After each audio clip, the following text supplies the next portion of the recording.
నమస్తే. నేను మీ మధు. మాజీ సీఎం జగన్మోహన్ రెడ్డి రోజు రోజుకు ఆయన తీరు మారుతుందనే చెప్పొచ్చు. రీసెంట్ గా ఆయన స్టైల్ మరింత పెరిగింది. ఎలా చెప్పాలి అంటే వారానికి ఒక ప్రెస్ మీట్, 10 రోజులకు ఒక పరామర్శ అంటూ ఏదో ఒక విధంగా మీడియా ముందుకు రావడానికి అయితే ట్రై చేస్తున్నారు. మరి ఈ ప్రెస్ మీట్లు ఎందుకు? దీని వల్ల ఏమైనా జగన్మోహన్ రెడ్డికి లాభం చేకూరుతుందా, లేకపోతే ఇంకేదైనా కథను స్టార్ట్ చేస్తున్నారా అనే విషయాల గురించి ఈరోజు మనం తెలుసుకుందాం. ప్రస్తుతం మనతో పాటు ఉన్నారు సీనియర్ జర్నలిస్ట్ డివిఎస్ గారు. వారిని అడిగి మరిన్ని విషయాలను తెలుసుకుందాం. నమస్కారం సార్. నమస్తే సార్, ఈ మధ్య కాలంలో చూస్తే జగన్మోహన్ రెడ్డి గారు ఎక్కువగా మీడియా ముందరే ఉంటున్నారు. అన్నా సరే ఏదో ఒక ఇష్యూను రైజ్ చేస్తూనే ఉన్నారు. అసలు ఎందుకు సార్ ఈయన ప్రెస్ మీట్లు ఎక్కువగా పెడుతున్నారు? Press meet టైగరా? రోసయ్య గారు ఉండేవాడు, చనిపోయినట్టున్నారు. మాజీ ముఖ్యమంత్రి రోసయ్య. ఆయన ఏమనేవాళ్ళంటే పేపర్ టైగర్ అనేవాడు. ఆయన ప్రతిరోజు పేపర్లో ఆయన స్టేట్మెంట్ రావాల్సిందే. గతంలో రోసయ్య గారు ఏంటి ఎమ్మెల్సీగా ప్రారంభించారు, మరి చెన్నారెడ్డిని బ్లాక్ మెయిల్ చేసినట్టున్నారు. అప్పుడు చెన్నారెడ్డి అవినీతి కుంభకోణాలన్నీ బయటికి తీశాడు, చందారెడ్డి అనేవాళ్ళు. ఆయన ఎప్పుడు ప్రజా జీవితంలో డైరెక్ట్ ఎన్నిక అవ్వలేదు, ఒట్టి పేపర్ టైగర్ అని ఆయన్ని విమర్శించేవాడు. తర్వాత గెలిచాడు, అది పార్లమెంటు కూడా గెలిచాడు, అది వేరే విషయం. కానీ ఆయన ఏంటి పేపర్ టైగర్ అనగానే రోసయ్య గారు గుర్తొస్తారు. ఇప్పుడు ప్రెస్ మీట్ టైగర్ అనగానే జగన్మోహన్ రెడ్డి గుర్తొస్తాడా? అసలు ప్రెస్ మీట్లు ఏంటి అమ్మా? అంటే నీకు ప్రెస్ మీట్లే నిన్ను రేపొద్దున గెలిపిస్తాయనా? అంటే ఇక నీ పని అయిపోయింది అనుకుంటున్నావా ఒక ప్రెస్ మీట్ పెడితే? మీరు వారానికోటి అన్నారు ఇందాక. వారానికోటి పెడితే పర్వాలేదు, అలసిపోతాడు, అటు పెట్టడు. నెలకో ప్రెస్ మీట్ అంటే 15 రోజులకు ఒక కార్యక్రమం. ఇప్పుడు తాడేపల్లిలో పట్టుమని ఒక వారం రోజులు కంటిన్యూస్గా ఉన్నాడమ్మా. అరే 3 రోజులు 2 రోజులు ఇక్కడ ఉంటాడు, మళ్ళీ 4-5 రోజులు ఎలహంకి వెళ్ళిపోతాడు. ఒక కొరియర్ సర్వీస్ నడుపుతున్నాడని చెడ్డ పేరు. ఇప్పుడు ప్రెస్ మీట్ నిన్న పెట్టాడు కదా, ఏం మాట్లాడాడు చెప్పు?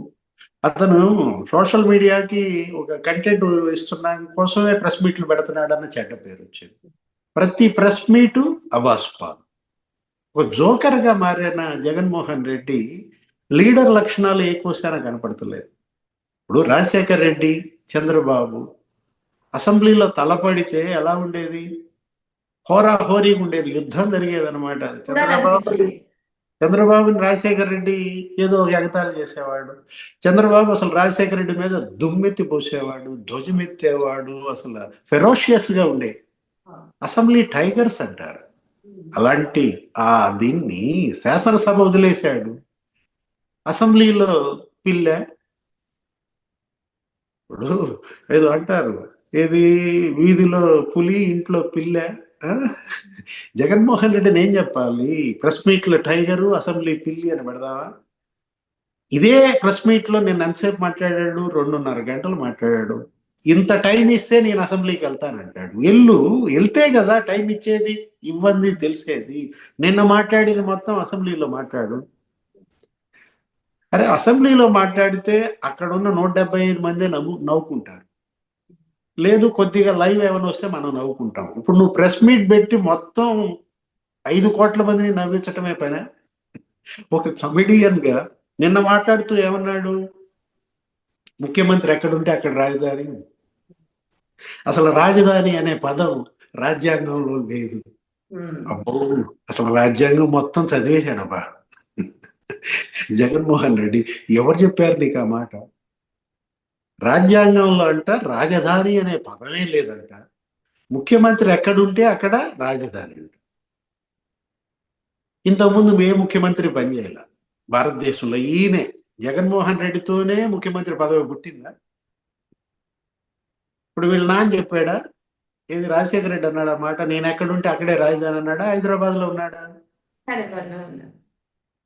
ఇప్పుడు సీఎం ఎక్కడుంటే అక్కడ ఉండేది సీఎం క్యాంప్ ఆఫీస్. ఇప్పుడు చంద్రబాబు ఉన్నాడు, అప్పుడు రాజమండ్రిలో కొన్నాళ్ళు ఉన్నాడు. ఏంటి, ఆయన ఉమ్మడి రాష్ట్ర ముఖ్యమంత్రిగా ఉన్నప్పుడు గోదావరి వరదల్లో మొత్తం క్యాబినెట్ అంతా తీసుకెళ్ళి అక్కడ పెట్టాడు. సెక్రటేరియట్ అంతా తీసుకెళ్ళి అక్కడ పెట్టి అక్కడ ఏదో బాధితులను ఆదుకోవటం కోసం ఆయన అక్కడే 15 రోజులు ఉన్నాడు. క్యాంప్ ఆఫీస్ అంటాం దాన్ని. అంటే క్యాంప్ ఆఫీస్కిను మరి క్యాపిటల్కి తేడా తెలీదా? ముఖ్యమంత్రిగా చేశావు కదా జగన్మోహన్ రెడ్డి 5 ఏళ్ళు. మళ్ళా ఇంకో మాట ఏమన్నాడు నిన్న ప్రెస్ మీట్ లోనే, రివర్ బేసిన్ లో క్యాపిటల్ కడుతున్నాడు చంద్రబాబు అంటాడు. ఇప్పుడు దాని మీద గోల పుడుతుంది. అసలు సోషల్ మీడియాకి కంటెంట్ ఇవ్వటం కోసమే ప్రెస్ మీట్లు పెడుతున్నావా అని అడుగుతోంది. అదే రివర్ బేసిన్ ఏంటి, రివర్ బెడ్ ఏంటి, తేడా తెలుసా? ఏది రివర్ బెడ్, ఏది రివర్ బేసిన్ అనేది కూడా తెలియనాడు ముఖ్యమంత్రి. అదేమంటే సజ్జల రామకృష్ణారెడ్డి ఏమని మాట్లాడతాడు, మా వాడికి కొంచెం అవగాహన తక్కువ అంటాడు. అవగాహన తక్కువ అంటే నీలాంటి వాళ్ళు సలహాలు ఇవ్వాలి కదా. ఇప్పుడు ఈ కంటెంట్ అంతా నువ్వే రాసి ఇచ్చావు అనుకుంటున్నారు సజ్జల. ఇప్పుడు సిపిఎస్ రద్దు అని హామీ ఇచ్చాడు కదా, ఇప్పుడు వారం రోజుల్లో రద్దు చేస్తానన్నా అన్నాడు. ఏది ఆ పాదయాత్రలో టీచర్లంతా వచ్చి కలిస్తే, సిపిఎస్ అదెంత పని, నేను గెలవంగానే నేను ముఖ్యమంత్రి అవగానే వారం రోజులు రద్దు చేస్తా అన్నాడు. 5 ఏళ్ళు రద్దు చేయలేదు. దానికి ఏమని చెప్పాడు సజ్జల, అవగాహన లేకుండా మాట్లాడాడను ఏదన్నా అంటున్నాడు. ఇది కూడా అవగాహన లేని మాటలేనా? ఏది రివర్ బెడ్, ఏది రివర్ బేసిన్? అమరావతి అంట రివర్ బేసిన్లో కడుతున్నారు. ఇప్పుడు లండన్ ఎక్కడుంది, థేమ్స్ నది ఒడ్డును కాదా? ఇప్పుడు ఇవాళ ఇప్పుడు మనం తీసుకున్నట్లయితే ఈ ఆగ్రా ఎక్కడుంది, యమున ఒడ్డున కాదా? మధుర ఎక్కడుంది? నది ఒడ్డున నగరాలు. ఇవాళ నది ఒడ్డున నాగరికత, నదుల పరివాహ ప్రాంతాల్లోనే నాగరికతలు వచ్చాయి. ఇప్పుడు సింధు నాగరికత ఎక్కడ పుట్టింది? సింధు నది పరివాహక ప్రాంతం. హరప్ప, మొహంజదారో. అంటే ఇప్పుడు నది ఒడ్డున నగరం కడుతుంటే ఇతను, ఇప్పుడు మనం అంటోంది అదే అన్నమాట. జగన్మోహన్ రెడ్డి ఫ్రస్ట్రేషనా, అతను ఒక నైరాశ్యంలో ఉన్నాడా, ఇంకా నేను నా పార్టీ బతకదనేటటువంటి భ్రమంలోకి వెళ్ళిపోయి ఈ విధంగా పార్టీని నడుపుతున్నాడా?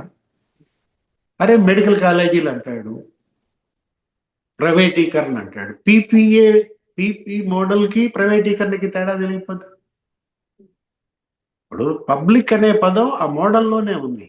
పీపీపీ అంటే ఏంటి? Public private partnership. దాంట్లో ఆ ప్రైవేట్ అనే పదం పట్టుకుంటాడు. ఆ ప్రైవేట్ కు ముందు పబ్లిక్ ఉంది కదా. పబ్లిక్ ప్రైవేట్ పార్ట్నర్షిప్ అయితే ఇవాళ మరి కేంద్ర మంత్రులే చెప్తున్నారు, ప్రధానమంత్రి మోడీయే చెప్తున్నారు. సత్యకుమార్ అన్నాడు కదా, నువ్వు టెండర్లు వేసిన వాళ్ళని కనుక నువ్వు జైల్లో పెట్టాలనుకుంటే ముందు ప్రధాని మోడీని పెడతావా అని అడిగాడు. దానికి ఇతనేమంటాడు, కేతిరెడ్డి వెంకటరామరెడ్డి, టెండర్లు వేయమను మోడీని పెడతామంటాడు. అంటే మోడీ వచ్చి ఇక్కడ మెడికల్ కాలేజీకి టెండర్ వేయాలంట, అప్పుడు మోడీని జైల్లో పెడతారంట. వీళ్ళ నాయకులేనా? వీళ్ళ మాట్లాడే మాటలకు అసలు ఏమన్నా అసలు ఆ సందర్భం ఉంటుందా, అర్థం ఉంటుందా? జగన్మోహన్ రెడ్డి అదే అంటోంది, ఆయన ప్రెస్ మీట్లు ఇవాళ అతని పాలిట ఒక ఒక శాపాలుగా మారాయా? ఆయన గొంతు ఆయనే తవ్వుకుంటున్నాడు ఆ ప్రెస్ మీట్ల ద్వారా. అంతకు ముందు అట్లాగే చేశాడు. ఏది ముఖ్యమంత్రిగా ఉన్నప్పుడు అదే మాటలు, అదే మరి నోటి దూల మనం చూసాం. ఇప్పుడు కరోనా, ఆ రోజు కరోనా విపత్కర పరిస్థితుల్లో తీవ్రంగా ప్రజలు, అసలు ప్రపంచం మొత్తం గడగడలాడిపోయింది. మహమ్మారి, అసలు వందల మంది, వందల కోట్లు అన్నమాట చనిపోయినారు. అంత జరిగితే డ్యామేజీ, లక్షల మంది చనిపోయారు భారతదేశంలో. ఏమంటాడు, కరోనా అదో చిన్న జబ్బు అన్నట్టుగా, ఏమని తగ్గిపోయింది అని పారాసిటమాల్ వేసుకున్నాడు, బ్లీచింగ్ చల్లండి అన్నాడు. అంటే బ్లీచింగ్ చల్లాలని పారాసిటమాల్ అని మరి ప్రపంచానికి తెలియదా? పాపం వ్యాక్సిన్ కనుక్కుని దాన్ని ఎట్లా కొట్లా బయటపడ్డారు, ఇవాళ బతికిచ్చారు. ఆ డాక్టర్లకి నీరాజనాలు చెప్పారు, స్టాండింగ్ ఓవేషన్లు ఇచ్చారు. అంటే కరోనా అనేది చిన్న వ్యాధి, బ్లీచింగ్ చల్లితే పోద్దన్నాడు. ఇవాళ మరి అతను ముఖ్యమంత్రిగా మరి ఈ రాష్ట్రానికి అవసరమా? రివర్ బేస్కి రివర్ బెడ్కి తేడా తెలియనాడు. అందుకే నిన్న చంద్రబాబు ఎక్కడో విన్నాను, ఏంటి జాగ్రఫీ తెలుసుకోండిరా నాయన అంటున్నాడు. ముందు జాగ్రఫీ నేర్చుకోండి, ఆ తర్వాత రాజకీయాలు చేద్దురు అని చెప్పి అటు అటు రేవంత్ రెడ్డికి, ఇటు జగన్మోహన్ రెడ్డికి, వీళ్ళందరూ చిన్న పిల్లలు కదా, కుర్రాళ్ళు, ఇంకా 50 ఏళ్ళు వయసులో ఉన్నాళ్ళు. మీరు తలపడుతోంది ఎవరితో? అక్కడ ఉన్నటువంటి ఆ అనుభవం ఉన్నటువంటి వ్యక్తి చంద్రబాబుతో తలపడుతున్నప్పుడు మీరు ఎలా పనిచేయాలి? ఇది వదిలేసి ఒక జోకర్గా మారితే అదే అంటోంది ఇవాళ. ఏది మళ్ళీ ఎప్పుడు పెడతాడు ప్రెస్ మీట్? ఆ సంగతి చెప్పు. ప్రెస్ మీట్ వస్తే చాలు సోషల్ మీడియా ఒక మళ్ళా ప్రెస్ మీట్ పెట్టేదాకా ఇదే సబ్జెక్టు. ఏది అతను ఒక మీమ్, బ్రహ్మానందం కన్నా ఎక్కువ మీమ్స్ వస్తున్నాయా? ఇప్పుడు బ్రహ్మానందం ఏదో రికార్డు ఏది మరి సినిమా యాక్టర్లు అందరిలో కమెడియన్లలో ఆయన మీమ్స్ ఎక్కువ అంటారు. మరి ఇప్పుడు జగనే ఒక మీమా? ఇప్పుడు ఒకటి అంతకుముందు ప్రెస్ మీట్ పెట్టి ఇలాగే ఏమన్నాడు, డేటాకి మైండ్ అప్లై చేస్తే ఏఐ ఆర్టిఫిషియల్ ఇంటెలిజెన్స్ ప్రపంచం మొత్తం దాని మీద చర్చిస్తుంటే ఆర్టిఫిషియల్ ఇంటెలిజెన్స్ ద్వారా ఉద్యోగాలు పోతాయి ఏదో అనుకుంటుంటే అసలు ఉద్యోగాలు పోవు, అది వేరే విషయం. ఆర్టిఫిషియల్ ఇంటెలిజెన్స్ ఉద్దేశించి మన ఘనత వహించిన మాజీ ముఖ్యమంత్రి జగన్మోహన్ రెడ్డి గారు ఏం మాట్లాడారు? ఏంటి ఏఐ అంటే ఏంటి? పాపం సత్యనారాయణ, సుందర్ పిచాయ్ వాళ్ళందరూ ఈ వీడియో వేసుకుని చూసుకోవాలా? వాళ్ళకు కూడా చేరుంటది అంటావా? సోషల్ మీడియా ఇక నీకు అది చేరని దిక్కు ఉండదు కదా. రేపొద్దున సుందర్ పిచాయ్, సత్యనారాయణ, లోకేష్ని కలిస్తే ఇదే అంటారేమో. ఏముందండి ఏఐ, డేటాకి మైండ్ అప్లై చేస్తే ఏఐ అంటారా? ఇవాళ ఒక జోకర్గా జగన్మోహన్ రెడ్డి. దురదృష్టం అన్నమాట. దురదృష్టం ఏముందిలే, మంచి కామెడీ మనకి దొరుకుతుంది కదా. మొత్తానికి ఇక సినిమాలకు వెళ్ళాల్సిన పని లేదు. ఆంధ్రప్రదేశ్ ప్రజలు, తెలంగాణ ప్రజలు జగన్ ప్రెస్ మీట్ పెట్టుకుంటే చాలు. ఎంటర్టైన్మెంట్ వస్తుందా సార్? కడుపు నవ్వొచ్చా? కడుపు పగిలేలా నవ్వొచ్చా? ప్రెస్ మీట్లు ఆపరా మళ్ళ, పార్టీని బతికించు. ప్రెస్ మీట్లతో పార్టీ బతకదు. కేతిరెడ్డి వెంకటరామరెడ్డి ఏమంటాడు? అబ్బో మావాడు అసలు నెలకు ప్రెస్ మీట్ పెడుతున్నాడు, బ్రహ్మాండంగా పెడుతున్నాడు అంటే అతను ఇంటర్వ్యూ చేసిన అతను నిజమేనండి నేను కూడా చూశాను, ప్రెస్ మీట్లు నిజంగా ఎంత బాగా పెడుతున్నాడంటే అసలు ఇలా ప్రెస్ మీట్లు పెడతాడని నేను అసలు ఊహించలేదండి అతను ఇస్తాడు. ప్రెస్ మీట్ల టైగర్ అంటుంది. అదే టైగరా మరి క్యాటా ప్రజలే చెప్తారు. సో ఏదేమైనా సరే జగన్మోహన్ రెడ్డి పెడుతున్నటువంటి ప్రెస్ మీట్ల వల్ల ఆయనకు మైనస్ తప్ప ప్లస్ మాత్రం రావడం లేదు. ఆయనకు తెలిసి తెలియని మాటల వల్ల ఆయన కూడా ట్రోల్ కి గురవుతున్నట్టు కొన్ని వార్తలు అయితే వస్తున్నాయి. మరి నెక్స్ట్ పెట్టే ప్రెస్ మీట్ లో ఎలాంటి మాటలు ఆయన జారుతారు అనేది కూడా మనం వెయిట్ చేసి చూడాల్సిందే. Thank you so much. నమస్తే.